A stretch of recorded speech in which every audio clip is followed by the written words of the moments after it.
Bonjour et bienvenue. Aujourd'hui, on va parler du travail en cercle. C'est un niveau plutôt intermédiaire, on a fini les basiques. Donc on va passer au travail en cercle. Donc on va voir celui qui se passe en maille chaînette. Donc une maille chaînette qui est fermée pour former un cercle est surtout utilisée en crochet dart. Et la finition n'est pas la même. Parce que habituellement, le crochet dart, on travaille à plat. Là, on parle de napperon et de petites choses comme ça. Je vais vous les montrer directement. Ça, c'est ce qu'on appelle du crochet dart. C'est des petites choses toutes fines qu'on monte à plat et qu'on durcit après avec de l'amidon. Ce sera pour une autre vidéo. Qu'on durcit après pour, par exemple, là, ici, les décos de Noël. Ça peut être des napperons, ça peut être des colliers, ça peut être plein de choses. Donc, quand on veut faire ce genre d'exercice, on utilise un travail en cercle à base de chaînettes. Alors on y va. On va tout d'abord créer une chaînette de 8. 2, 4, 5, 6, 7 et 8. Alors il n'y a qu'une seule façon de fermer une chaînette en forme de cercle. C'est en piquant son crochet par l'arrière. Donc vous allez garder votre maille chaînette face à vous. Bien évidemment le côté endroit. Le côté envers, on peut le voir ici, c'est le côté qui est tout boursouflé où on voit justement les nœuds se former. Donc c'est pas le travail qui nous intéresse au jour d'aujourd'hui, vu qu'on va travailler à plat. Donc on va prendre notre crochet par l'arrière et on va aller piquer dans le brin du haut, dans notre première maille. Tout simplement. Après, on ferme par une maille coulée. Une maille coulée, on a juste à attraper notre fil et à le faire traverser les deux brins qu'on avait sur notre crochet.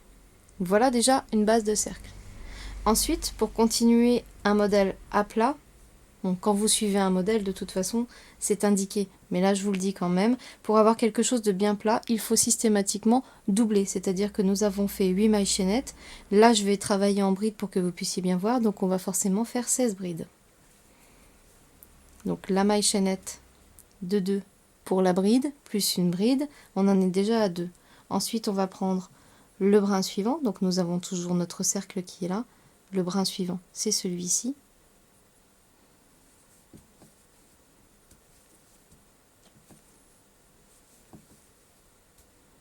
Donc là, nous sommes à 4.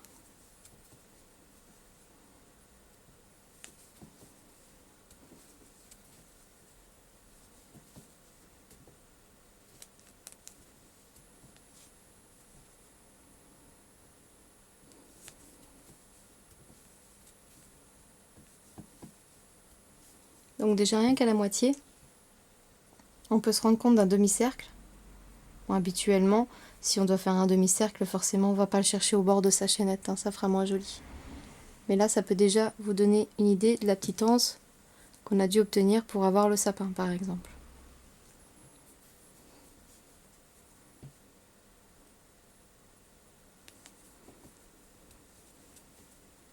C'est reparti pour 8.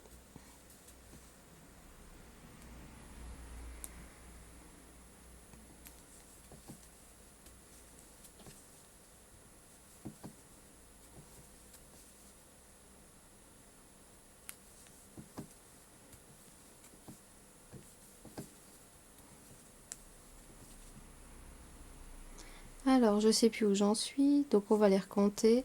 2, 4, 6, 8, 10, 12, 14. Donc il m'en manque 2. Et voici le dernier brin.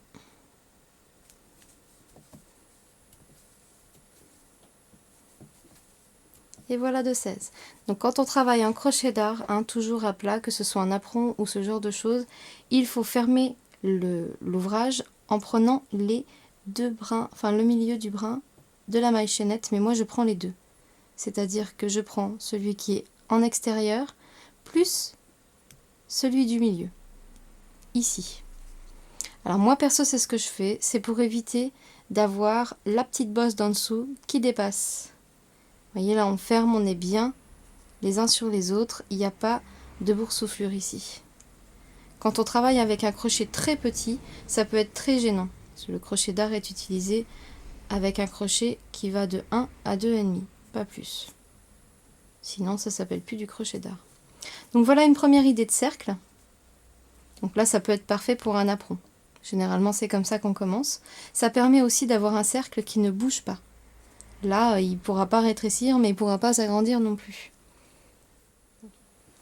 Toujours pour le crochet dard, il existe 2 façons d'entourer sa maille chaînette pour commencer un travail.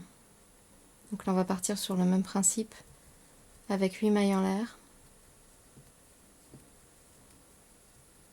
Qu'on ferme en passant de l'extérieur et par le haut, maille coulée. On va faire 2 mailles en l'air pour la future bride.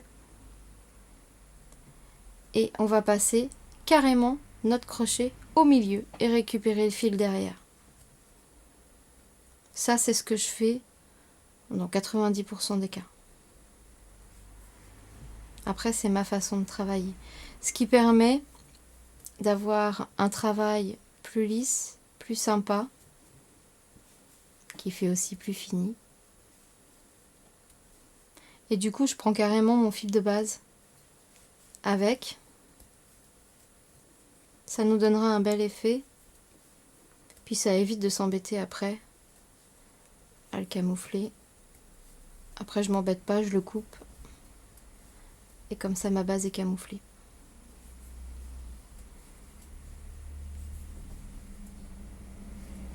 Alors c'est comme ça qu'on procède aussi pour le fameux cercle magique que certains n'arrivent pas à faire. Je vais vous le montrer juste après, mais c'est la même idée. C'est-à-dire on prend tout, on pique carrément au milieu, on récupère son fil et on continue son travail. Bon là j'ai pas compté, mais vu que c'est bientôt fermé, je pense que je dois pas être loin de 16. 2, 4, 6, 8, 10, 12, 13, 14. Alors s'il y en a encore de la place, on a juste à tirer. Et là donc toujours pareil, j'ai doublé. Au départ j'avais fait 8 mailles. Et là du coup je double, donc j'en fais bien 16. Pareil, hein, je prends le brin du haut plus le brin du milieu. Ça pour moi c'est important. Vous le verrez pas là aujourd'hui parce que je ne vais faire qu'un cercle, enfin qu'une première ligne. Mais par la suite, votre travail va être bien à plat, bien linéaire. Et là ça va être tout droit, on se rendra même plus compte si vous ne marquez pas vos points. On ne saura pas où est le début et où est la fin. Donc voilà, ça vous donne déjà 2 effets différents. On les voit bien ici avec le détail des premiers points qui parfois sont utiles si, admettons, vous faites un crochet doudou par exemple et que vous avez une tête à gripper dessus, enfin à coudre, pardon, je cherche mes mots, à coudre dessus. Là, ça va vous servir après à coudre votre tête de bonhomme. Donc c'est tout aussi bien de passer comme ça quand on fait le napperon qui va pour le doudou. Et ici, en crochet dard, donc comme là pour mon ange, on voit bien qu'il n'y a pas justement tous ces petits trous parce que j'ai emballé la maille chaînette avec mon fil comme je l'ai fait là, ce qui permet d'avoir une tête d'ange plutôt sympa plutôt que d'avoir des petits trous comme ça qui sert à rien. Idem pour le sapin. On voit bien que j'ai procédé de cette manière-là. Et l'avantage, quand on est avec une maille chaînette plutôt qu'un cercle magique, c'est que là, pour le coup, ça bouge pas. Hein, vous gardez votre... Je peux tirer sur le fil là, hein, ça changera rien. Puisque comme il y a un nœud à la base et qu'il est accroché, de toute façon, ça déformera jamais votre travail. On est prêt maintenant pour le cercle magique. Alors le cercle magique, ça sert à quoi? Ça sert à faire des super trucs en 3D. Comme ce genre de petites choses. Hop, des petits cônes que j'ai commencé par un cercle magique et que j'ai tourné bien évidemment et augmenté, ce qui a fait ces toutes petits cônes qui sont pour le moment un prototype pour un jouet enfant que je suis en train de préparer. Voilà ce genre de choses. On peut faire bien évidemment les amigurumi et on commence aussi les petits bonnets. Par exemple, vous voyez ici, on voit bien le centre de mon bonnet. C'est un cercle magique. Ce qui permet d'avoir des super structures, des super doudous. Mais pour ça, il faut bien le réaliser. Parce que si vous ne faites pas attention et que vous faites vos lignes n'importe comment, eh ben, ça ressemblera jamais à des cônes, ça ressemblera jamais à des bonnets. Donc il faut être très très attentif. Le cercle en lui-même est très simple à faire. Ce qui est plus dur, c'est de s'y tenir et d'augmenter correctement. Donc je vous montre. Alors on met son fil à l'intérieur de sa main. On maintient son fil avec son pouce et on tourne une fois. Ce qui nous amène un deuxième fil. Maintenu sur votre pouce. Le fil pelote, bien évidemment, retombe par l'arrière. On prend son crochet, on insère le crochet à l'intérieur du cercle et on attrape les deux brins extérieurs avec son index sur son crochet. On peut lâcher la main gauche, on reprend le fil pelote sur notre main comme d'habitude, et donc là j'ai bien un cercle, j'ai le fil du départ qui part en cercle autour de mon crochet, c'est très simple. Ensuite il faut le fermer ce cercle maintenant, donc vous allez prendre votre fil et vous allez le passer entre votre index et votre crochet. Vous allez avec votre main gauche récupérer votre travail en laissant bien de côté le fil gauche et le fil droit. N'allez pas les mélanger ou les prendre tout d'un coup. Il faut laisser bien le cercle en forme comme ça. Ensuite, vous attrapez bien évidemment le fil et vous le passez au milieu. La boucle est prête, on la ferme par une maille coulée et voilà, votre nœud autour de votre cercle magique est fait. C'est très très simple, hein, sincèrement. Je recommence un peu plus vite. Hop, donc on remet la main comme il faut, on met le fil sur la paume de la main, on tourne, on maintient le tout, on insère le crochet dans la boucle. On reprend son fil pelote, on attrape son travail, on chope son fil entre l'index et le crochet, on traverse, maille coulée. Et voilà. Donc je vais vous montrer 2 tours. Il y a une seule façon de procéder quand on fait des cercles pour avoir des amigurumi, des choses comme ça, c'est l'augmentation et c'est forcément la seule manière de pouvoir augmenter et d'avoir quelque chose de sphérique ou de conique. Donc je vais vous montrer ça rapidement. J'ai préparé un petit schéma mais je vais d'abord faire la ligne. Je vais la faire en bride simple pour qu'on voit bien. Donc j'ai fait une chaînette de 2 mailles en l'air, je fais un jeté sur mon crochet et ma bride.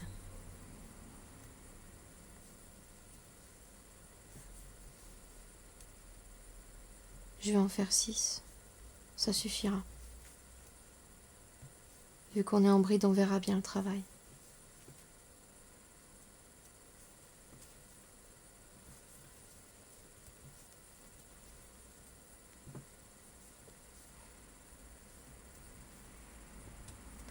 Et voilà, donc là j'ai ma chaînette du début, 1, 2, 3, 4, 5, 6.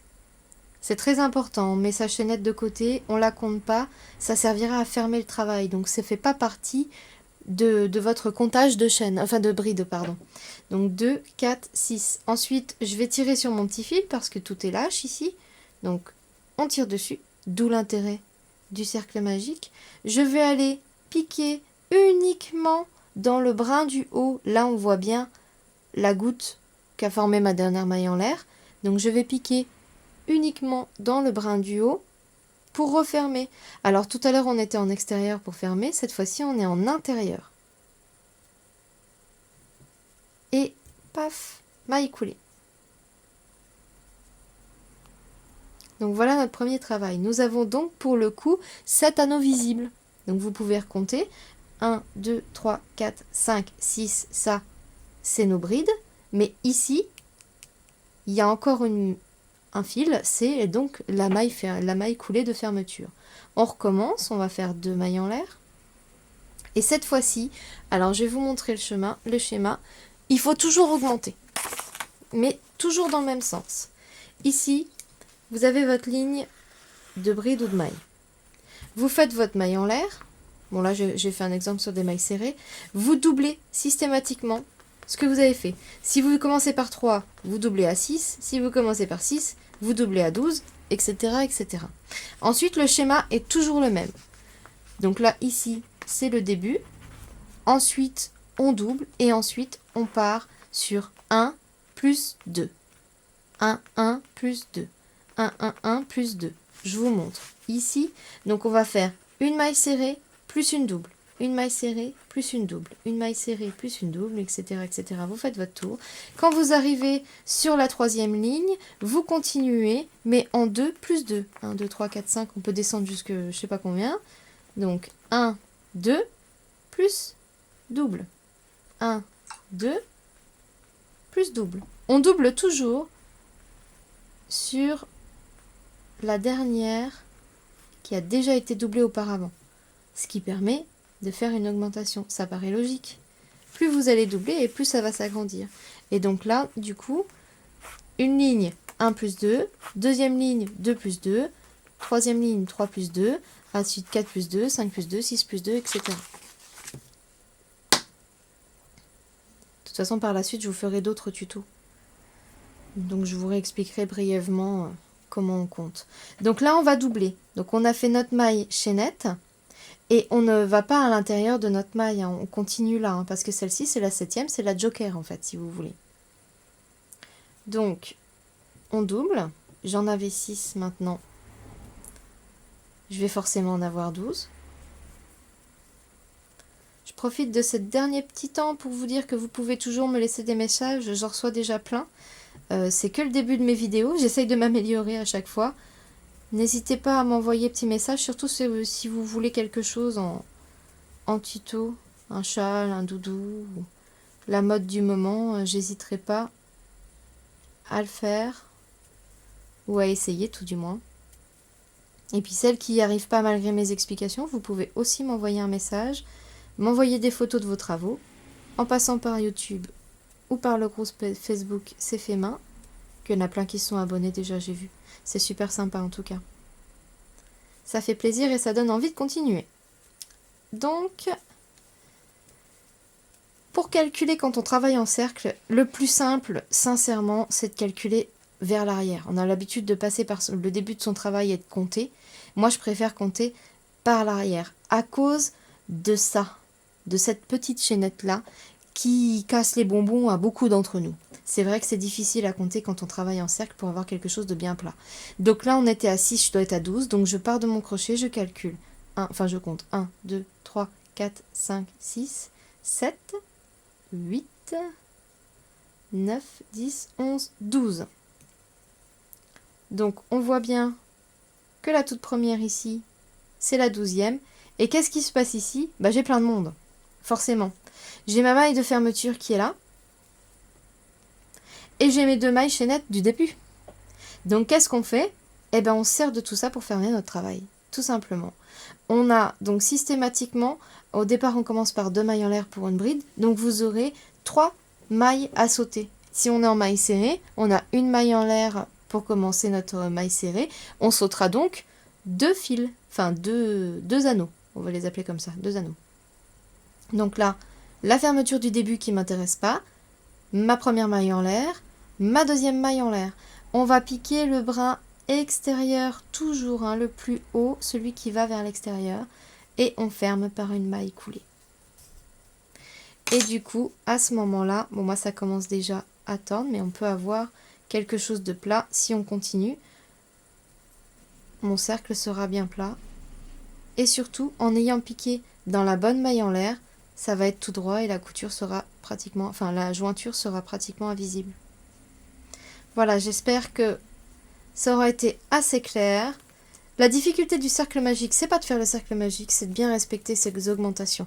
Vous respectez bien ce schéma-là, et quand c'est fini, à la fin que vous devez fermer, vous avez votre maille de maille coulée que vous avez fermée au départ, plus la maille en l'air, et donc vous venez piquer dans le brin du haut. Uniquement. Voilà, moi j'espère que ça aura été bien clair pour vous. Et n'hésitez pas à m'envoyer des petits messages. Bonne journée à vous et à bientôt.